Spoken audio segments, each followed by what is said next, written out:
है कौन खुशी से आकर कैसे यहाँ से निकल कर खुशी खुशी जाए। यहाँ अगला आके यहाँ से रो कर जा रहा है कि मंदिर बंद है। अब यहाँ से ऊपर कहाँ से लोग आ रहे हैं और लौट के जा रहे हैं। कल एक औरत विशाखापट्टनम से औरत आई है, रो कर गई है, लोगों ने देखा है, हमारी बात नहीं सुनी। यहाँ पे लोग आकर अभी यहाँ पे आए थे, अचानक लोग आए, मंदिर पर ताला मार दिए। मंदिर पर ताला बाबर और औरंगजेब मारते थे, वैसा ही काम ये प्रशासन दानवों जैसा काम की है, क्योंकि दानव ही ऐसा कुकृत्य करेंगे कि माँ के गेट पर ताला मारेंगे। और ये हिंदू धर्म के लिए, पूरे हिंदू धर्म के आस्था से क्यों हो रही है सरकार को? आर्मी के स्थलों को ही बिहार में बंदी किया जा रहा है। धार्मिक स्थल का कोई माई बाप बिहार में नहीं है, हमारे धार्मिक गुरु कोई नहीं है, धार्मिक संगठन। ब्राह्मण थोड़ा वैसे जाती हैं कि किसी के सामने हाथ नहीं फैला सकते हैं, वो पूजा करा के ही किसी से कुछ ले सकते हैं दक्षिणा। ये पूजा पर ही बैन कर देना सीधे ब्राह्मणों को मारने का काम है। सरकार ब्राह्मणों को मारना चाह रहे हैं। जो माँ के गर्भगृह में पूजा पाठ होना चाहिए वो नाली में हो रहा है। यहाँ पे प्रशासन प्रसाद नहीं चढ़ाने दे रहा है, दर्शन करने नहीं दे रहा है। सब चीज़ तो खुला है, वाटर पार्क खुला है महाराज, सबसे लास्ट वाटर पार्क होता है, उससे ज़्यादा कोरोना कहाँ फैलेगा? सब लोग नहा रहा है उसी में, हवा से ज़्यादा तो पानी दूषित। मॉल दुकान बस ट्रेन क्या नहीं खुला है, सब चीज़ खुला है। सरकार सीधे फतवा जारी की और ताला बंद कर दी। सरकार ये एक तरह से एक धर्म को टारगेट कर रही है। नीतीश कुमार जी को क्या कहिएगा? अगर सुन रहे होंगे वो या उनके पदाधिकारी सुन रहे होंगे, उन लोगों को क्या निवेदन कीजिएगा, किस तरीके से क्या? नमस्कार, स्वागत है आप सभी का आशा एक भारत में। आप देख रहे हैं शाहबाद का डिजिटल नंबर 1 चैनल आशा एक भारत में। अभी आरा भोजपुर बिहार में हूँ।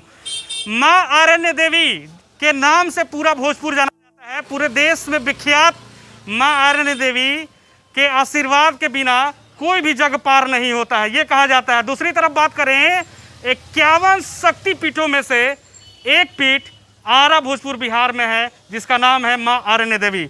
मैं यहाँ पे किस लिए आया हूँ, ये सारी चीज़ें आपको बताएंगे। तस्वीर देखिए किस तरीके से आगमन में आपको दिखेगा। कई सारे दुकानदार जो हैं वो माँ आरण्य देवी के लिए पूजा अर्चना करने के लिए यहाँ पे जो भी सामग्री होती है वो आपको दिखेगी। आगे की ओर हम बढ़ रहे हैं। कोरोना काल चल रहा है, बिहार में कोरोना गाइडलाइंस दायर किए गए हैं। बिहार में जिस तरीके से कोरोना के लेके सरकार ने सख्ती किया है, प्रशासन जिस तरीके से एक्टिव है, वहीं दूसरी तरफ कई सारे मंदिर, यानी कि कह लीजिए कि सारे के सारे मंदिर और मस्जिदों पे ताला लग चुका है। कारण क्या है? Corona guideline. जिस तरीके से कोरोना महामारी घोषित किया गया, उसके बाद कई सारे लोगों ने कहा है कि सिर्फ और सिर्फ मंदिर और मस्जिद को ही आखिर ताला लॉक क्यों किया जा रहा है। देखिए तस्वीर, मैं आरण्य देवी के मंदिर के ठीक सामने में हूँ और यहाँ पे आप देखिएगा कि आखिर आना क्यों कारण बना, क्या कारण बना कि यहाँ पे महंत बाबा मनोज बैठे हुए हैं आमरण अनशन पे। ये बड़ा बात हो जा रहा है, क्योंकि महंत लोग अब अनशन करने लगेंगे तो पूजा कौन करेगा, आशीर्वाद कहाँ से प्राप्त कीजिएगा और आगे चल के आगे बढ़िएगा कैसे? ये लोगों का मानना है, आस्था है। जिस तरीके से लोग आस्था में डूबे रहते हैं, माँ आरण्य देवी जो कि पूरे आरा के लिए गर्व की बात है। माँ आरण्य देवी की दर्शन करने के लिए कई सारे लोग कई जगहों से आते हैं। तो यहाँ पे मनोज बाबा हैं, इनसे हम बात करते हैं। बाबा, सबसे पहले तो सरकार का पक्ष हम आपको कहना चाहेंगे कि सरकार कह रही है कि भीड़ इकट्ठा ना करें, और आप अभी आमरण अनशन पे हैं। सरकार चाहती है कोरोना ना बढ़े, क्या कहिएगा? आमरण अनशन पे हम कौन कहें कि अपना पूरा समाज, ब्राह्मण समाज और पूरा जिला जवार को लेकर बैठे, हम अकेले आमरण अनशन पर बैठे हैं। और जो मंदिर के प्रेमी हैं, जो हमारे प्रेमी हैं, जो सनातन धर्म के प्रेमी हैं, वो लोग आते हैं, आ रहे हैं, जा रहे हैं, आ रहे हैं, जा रहे हैं। जहाँ तक कोरोना का सवाल है, तो कोरोना में तो 2 साल तक हम पूरा समाज का, सरकार का, प्रशासन का पूरा सहयोग किए हैं। कहीं से कोई दिक्कत नहीं है। पूरा सहयोग, जितना हमसे सहायता ही बना है आम जनमानस में, हमने किया है। शासन प्रशासन तो खुद अपने पहले सुधार करे ना। पूरा बिहार सरकार, ये भी अभी कुशवाहा जी आए थे, आरा में सम्मेलन किए, कितना गाड़ी आया, क्या क्या हो रहा है। पूरे बिहार में आपका कहना है कि दिक्कत सिर्फ मंदिर और मस्जिदों या आस्था से क्यों हो रही है सरकार को? आर्मी के स्थलों को ही बिहार में बंदी किया जा रहा है। धार्मिक स्थल का कोई माई बाप बिहार में नहीं है, हमारे धार्मिक गुरु कोई नहीं है। धार्मिक संगठन वाले अब हम अनशन पर बैठे हैं तो धीरे धीरे सब जाग रहे हैं, सब लोगों का समर्थन अब मिल रहा है। अब लग रहा है कि हमारा बिहार में धार्मिक जो समस्या आ रहा है या हो रहा है अब आने वाले दिनों में नहीं होगा। अच्छा, एक सवाल है, कब तक अनशन करिएगा? आमरण अनशन में है, बिना जल के हैं आप?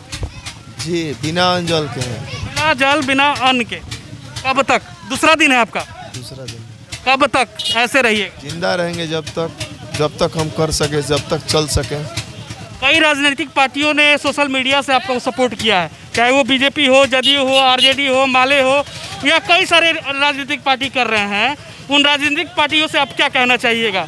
सिर्फ सपोर्ट भी करना है या ग्राउंड लेवल पे आके दम भी दिखाना है? सपोर्ट करे ना करे, ग्राउंड लेवल पर आए या ना आए, हमारी धार्मिक भावनाओं को, सनातन धर्म से जुड़े हमारे हिंदू भाइयों के भावनाओं को ठेस ना पहुँचे। आज दूर दराज से लोग आके वहाँ यहाँ से रोक कर वापस जा रहे हैं। हम यहाँ के अधिकारी हैं, सेवक है, ये हमारी जिम्मेवारी है कि हमारे माँ के पास कौन आ रहा है, कौन खुशी से आकर कैसे यहाँ से निकल कर खुशी खुशी जाए। यहाँ अगला आके यहाँ से रोक कर जा रहा है कि मंदिर बंद है। अब यहाँ से ऊपर कहाँ से लोग आ रहे हैं और लौट के जा रहे हैं? कल एक औरत विशाखापट्टनम से औरत आई है, रो कर गई है, लोगों ने देखा है, हमारी बात नहीं सुनी। यहाँ पे लोग आकर अभी यहाँ पे आए थे ब्राह्मण महासभा के बड़े भाई अंजनी तिवारी सासाराम से, औरंगाबाद से, कितने लोग आ रहे हैं, आके यहाँ पे नारियल फोड़ रहे हैं। जो माँ के गर्भगृह में पूजा पाठ होना चाहिए वो नाली में हो रहा है। यहाँ पे प्रशासन प्रसाद नहीं चढ़ाने दे रहा है, दर्शन करने नहीं दे रहा है। सब चीज़ तो खुला है, वाटर पार्क खुला है महाराज, सबसे लास्ट वाटर पार्क होता है, उससे ज़्यादा कोरोना कहाँ फैलेगा? सब लोग नहा रहा है उसी में, हवा से ज़्यादा तो पानी दूषित। मॉल, दुकान, बस, ट्रेन, क्या नहीं खुला है? सब चीज़ खुला है। ज़्यादा नहीं बोल पाएंगे हम।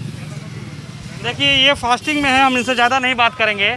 और यहाँ पे कई सारे लोग भी आए हुए हैं, कई सारे लोग सपोर्ट कर रहे हैं जिस तरीके से कोरोना काल को लेकर गाइडलाइंस जारी। अच्छा, ताला कौन मारा है? आखिरी सवाल मेरा आपसे रहेगा, ताला मारा गया या खुद से आप लोगों ने बंद किया? कैसे क्या हुआ? बकरीद के अगले दिन पुलिस प्रशासन आकर 8-10 की संख्या में पुलिस बल आया है, ताला मारा है। बकरीद के अगले दिन जी। पूछा आपने क्यों मार रहे हैं? बता रहा है लोग, लिखित में तो हमको नहीं पता है कि कोई नोटिस दिया है, लेकिन वो लोग बता रहा था, जहाँ तक ये पूरी पक्की जानकारी नहीं है कि नोटिस दिया था लोग, लेकिन वो लोग का कहना है कि नोटिस मिलने के बाद भी मंदिर लोग नहीं बंद किया, इसलिए हम बंद कर रहे हैं। जो बात है जी, चाबी किसके पास? मंदिर में ही ताला, चाबी यहीं पे है। ताला उन्होंने मारा, चाबी यहीं पे है। और जो माँ अरण्य देवी का 51 शक्तिपीठों में से एक है। और एक और विशेषता आपने बताई थी कि क्या है वो? भगवान जी का दाहिना जांग, माता सती का 51 शक्तिपीठों में स्थान है। माता सती का बायां नितंब, बायां जांग यहाँ गिरा है, जिस कारण से जो छोटी माँ आप देख रहे हैं उनको आदि शक्ति नाम से हम लोग जानते हैं। वो सती का स्वरूप मानी जाती हैं, वो आदि काल से हैं। त्रेता। देखिए, मनोज बाबा साहब ने अभी आपकी बात कराई है। इसी वीडियो में आपने देखा किस तरीके से मनोज बाबा ने आमरण अनशन पे बैठे हुए हैं और कल से ये बैठे हुए हैं, अभी तक निर्जल हैं, निर्जल आस्था में बैठे हुए हैं। दूसरी तरफ यहाँ पे चंदन ओझा जी यहाँ पे आए हुए हैं, इनसे भी हम जानते हैं किस तरीके से देख रहे हैं। बाबा, आप जिस तरीके से गाइडलाइन फॉलो किया जा रहा है, सरकार के गाइडलाइन को प्रशासन फॉलो करा रही है और मंदिर जो है वो बंद है, क्या कहेंगे? देखिए, सरकार गाइडलाइन नहीं जारी की है, सरकार एक प्रकार का फतवा जारी की है। गाइडलाइन का मतलब होता है कि मंदिर के जो मंदिर प्रशासन के जो लोग हैं उनको बुलाकर दिशा निर्देश देना। लेकिन यहाँ पे सरकार ने फतवा, एक अचानक फतवा जैसे मस्जिदों से जारी किया जाता है, वैसे ही ये सरकार है फतवा जारी करने वाली। अचानक लोग आए, मंदिर पर ताला मार दिए। मंदिर पर ताला बाबर और औरंगजेब मारते थे, वैसा ही काम ये प्रशासन दानवों जैसा काम की है। क्योंकि दानव ही ऐसा कुकृत्य करेंगे कि माँ के गेट पर ताला मारेंगे। और ये हिंदू धर्म के लिए, पूरे हिंदू धर्म के आस्था के लिए खिलवाड़ है, आस्था के साथ खिलवाड़ है। और ये चोट पहुंचाया गया है कि हमारे मंदिर पर आकर ताला मार दिया गया। इसके साथ ही मैं कहूँगा कि हम लोग कोविड को बहुत अच्छी तरह से जानते हैं, क्योंकि मैं सदर अस्पताल में सेवा कार्य में था और बहुत सारे लोगों को अपने आंखों के सामने मरते हुए देखा है। हम अच्छी तरह से जानते हैं कि क्या उससे परेशानी है, लेकिन कोविड को ध्यान में अगर रखते हुए सरकार कार्य करती तो आज ये पूरे मार्केट को नहीं खोलती और साथ ही साथ जो जाम की समस्या है उसको पहले देखती। लेकिन सरकार यहाँ विफल है। सारे दुकान खुले हैं, मॉल खुले हैं, सभी चीज़ खुले हैं, रैलियाँ हो रही है, उस पर कोई रोक नहीं है। कौन सा रैली आप देख? बहुत सारी रैलियाँ हो रही है। ऐसा रैली बताइए।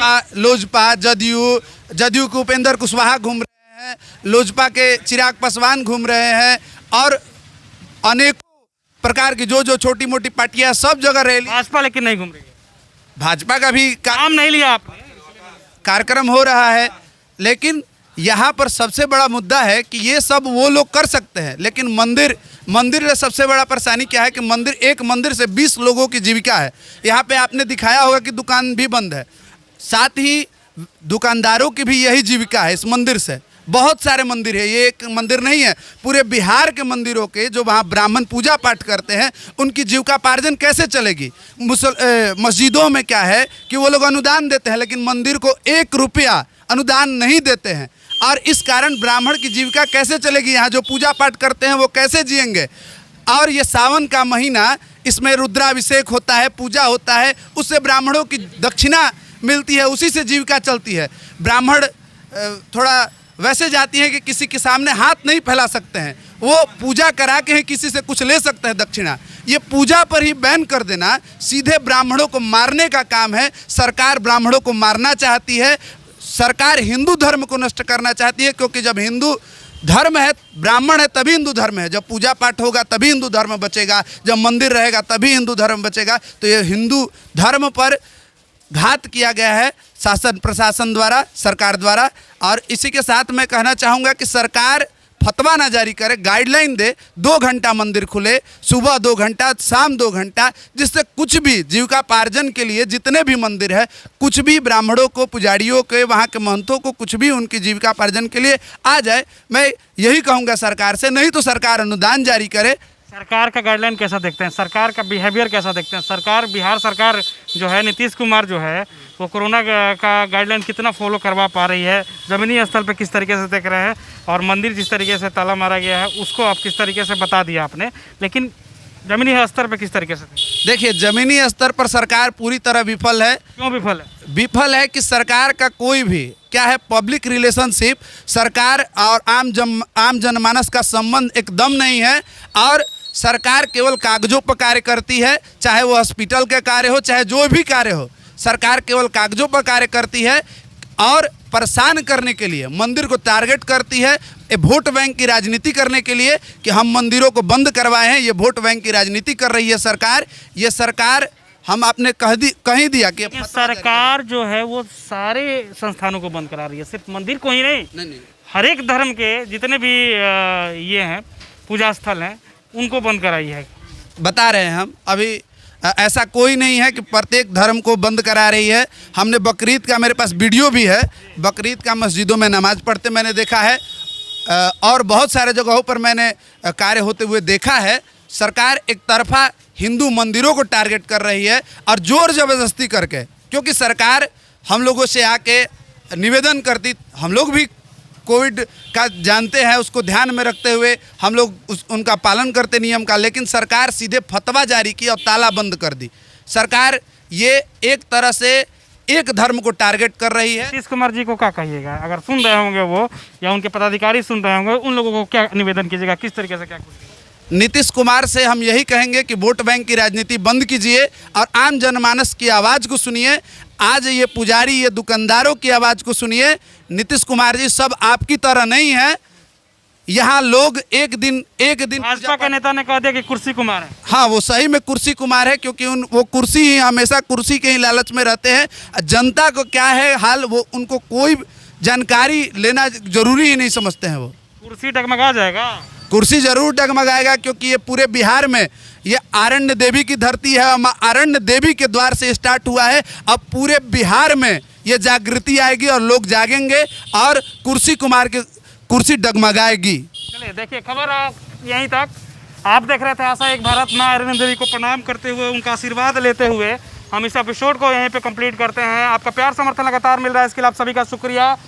ज़रूर बताइएगा, मनोज बाबा जो कि महंत हैं वो यहाँ पे बैठे हुए हैं, कल से ये आमरण अनशन पे हैं, यानी कि बिना जल और बिना अन्न के ये ऐसे ही बैठे हुए हैं। और ये सिर्फ़ और सिर्फ भगवान की आस्था के लिए, हम सभी की आस्था के लिए, आप सभी की आस्था के लिए बैठे हुए हैं। लेकिन दूसरी तरफ जो सरकार का पक्ष है, वो पक्ष लेते हुए भी हमने इस सवाल को यहाँ पे रखा है। आप लोगों की क्या राय है, किस तरीके से आप देख रहे हैं, इन सारी चीज़ों को आप ज़रूर कमेंट बॉक्स जरूर कीजिएगा। आप देख रहे थे शाहबाद का डिजिटल नंबर 1 चैनल। आपका प्यार समर्थन लगातार मिल रहा है, इसके लिए आप सभी का शुक्रिया। दूसरी तरफ चंदन ओझा जी खुलेआम तौर पे कह दिए हैं कि फतवा जारी मत कीजिए, और कुर्सी कुमार के कुर्सी को माँ आर्यन देवी से जो अनशन स्टार्ट हुआ है वो पूरे बिहार में अब स्टार्ट होगा, और कुर्सी कुमार का कुर्सी जो है वो डगमगाने लगेगा। तो आपका प्यार समर्थन लगातार मिल रहा है, इसके लिए आप सभी का शुक्रिया, धन्यवाद। मैं रैना सिंह, आरा भोजपुर, बिहार। आपका अपना आशा एक भारत को सब्सक्राइब करिए भैया, और साथ ही साथ बेल बटन दबाना ना भूलें, क्योंकि बेल बटन दबाइएगा तभी तो खबर फटाफट पाइएगा।